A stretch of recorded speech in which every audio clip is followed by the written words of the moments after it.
Right now, one of America's closest allies is quietly challenging the US dollar.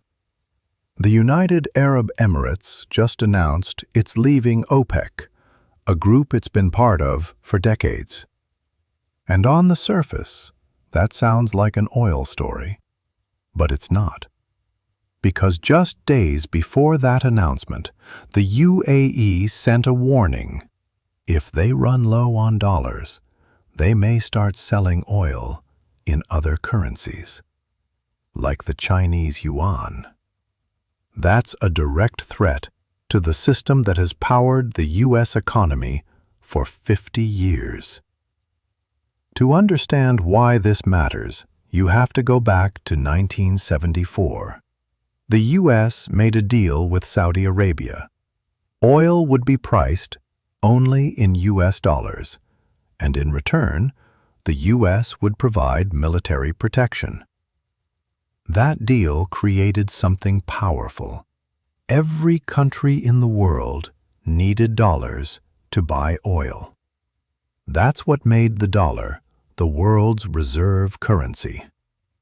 But now, that system is starting to crack. Because the Iran war changed everything. The Strait of Hormuz handles nearly 20% of the world's oil, and when it gets disrupted, the entire global economy feels it. Gulf countries depend on oil exports to survive, but now they're losing income and running low on US dollars. So what do? They leverage what they have. Over $2 trillion in U.S. assets, treasuries, stocks, bonds. If they sell those assets, they could shake U.S. markets. So instead, they ask for something else. Dollar liquidity. Cheap dollars from the U.S. But here's where it gets interesting. Before making that move, the UAE strengthened ties with China. They signed massive trade deals, expanded cooperation, and then they made their move. That's leverage. They showed Washington they have options.